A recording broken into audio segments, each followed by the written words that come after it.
So in this presentation, we want to go over joint by joint the hip, knee, and subtalar joint, frontal plane, angles, moments, powers, and what we know about the EMG. And these objectives reflect that. So let's start with hip angles. So we can study the graph here on the right. Notice that initial contact is the beginning of the graph on the x-axis, and then the subsequent initial contact is the end of this graph. So the length of the graph is one gait cycle. And then also notice on the y-axis that this is abduction is positive and adduction is negative, but the angles are really small. So the peak, although it looks big, is only about between 5 and 10 degrees. And the same with the minima here. So what we can notice is that at initial contact, as you go to foot flat, essentially what's happening is you're going from neutral to an adducted position, and then after about foot flat or 20% to just after toe off and starting the initiation of swing, you have some kind of consistent movement from an adducted position to about a 5 to 8 degree abducted position. Through swing, the hip returns to neutral. So now we want to switch to the moment, power, and EMG data, and what does that tell us about the control of this angle data that we saw here, where we're going to move rapidly into hip adduction from 0 to 20% of stance, followed by this controlled abduction up to just after toe off. So first we can look at the moment data here and note that abduction is positive, adduction is negative, and that 1 Newton meter per kilogram here, the first peak is just over that, and then the second peak is just right around that. So we can understand the magnitude. But essentially what we could see is across stance, because 60% is right here on this dotted line, really that the entire part of stance except just before toe off, really the abductors at the hip are the agonist. And so then if we look at the types of contractions as they're happening, we go to the power data, and we can first notice there's a big negative peak at 0.75 watts per kilogram, which is a pretty large power burst. And we can see that that ends just before 20%, and just before this peak hip adduction that's occurring. And this is telling us this is really an eccentric control. So, and that's going to be immediately followed by a concentric burst of the abductors, because the agonist is still the abductors, which helps initiate this abduction motion here. And then after it initiates, it kind of really the power goes to 0, so it's more of an isometric contraction, because we see there's a fairly good agonist moment being generated here. And then just as the person's pushing off to the other limb, we see a second burst, and that second, concentric power is abduction, and that's abduction to push the body toward the opposite initial contact and shift the weight of the person, the center of mass, onto that opposite foot. And then the swing phase moments and powers are relatively minor. All right, well, let's now look at the EMG and try to understand what co-contractions might be occurring during these kind of bursts here in the power data and throughout this kind of agonist abduction contraction that's occurring here that we get from the external moments. So we look at the EMG data here. The first thing we can understand is that the initial contact to about 20%, this eccentric burst here in this initial concentric burst is it's a stretch shortening cycle, and essentially it's associated with a lot of co-contraction. See, the glute medius is here, and then the adductor longus is a representation of the other adductor muscles is here. We can see that there's quite a bit of co-contraction here, meaning that that's that same initial point of stance where this double limb support and the body's trying to adjust to single limb support. So one strategy here is to initiate co-contraction to kind of maintain balance and achieve that single leg support stability that the person's going to need. And then once they're in single leg support, there's a concentric burst here that's coming from the glute medius, and the adductor longus is rapidly declining to allow that burst to have its effect and essentially start to shift the weight toward the opposite side. And then finally, there's a burst here that's associated with pushing the limb toward the opposite foot. And what we can see is there is no glute medius activity here, which we might expect because we see this large agonist moment from the abductors. We are seeing some control from the adductors here in the EMG. So what the obvious answer here is that other EMG data would indicate that other hip abductors like the TFL and glute minimus might be contributing to explain this abduction moment that we see here. So now we've covered the hip, and now we want to shift and see what can we learn from the angle, moment, and power data at the knee. And what's interesting here is we don't usually think of the knee as having much motion, and essentially it shouldn't have much motion because it's not designed to move in abduction. So the motion there, that's mostly joint play. But as we've studied throughout the semester, we know that even though there's no joint play and no motion really into ab and abduction, there is a moment being generated. And what we can see here is that the moment is into abduction.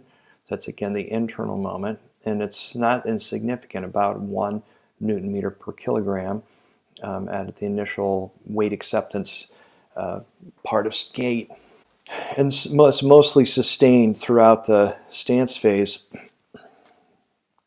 but the powers are very minimal, as we would expect, and likely some of this power data is generated from movement artifacts. So essentially, it's mostly an isometric contraction into abduction at the knee. So now we'll look at the subtalar joint, the angle, moment, power, and what we know about the EMG data. So we'll start with some data that we collected here in the lab and we've looked at before in this class. We have inversion here positive and eversion negative, and this is the stance phase. And so I'll convert this in a minute to gait cycle. But we can see here is about 20%, which is around 10% of the gait cycle, synchronizes pretty much with foot flat. So we have this rapid landing and slight inversion or neutral with some rapid eversion till about foot flat, and then from foot flat to somewhere either shortly after or coordinated with heel off. And so we know heel off occurs somewhere between 40 and 50%, so right in here. The foot stops everting and starts inverting, and then goes from inversion, from abduction to inversion, peaking really right near the peak plantar flexion. And so this kind of really correlates well with this idea of a locking mechanism where the foot's loose during that weight acceptance component because the hind foot's in eversion.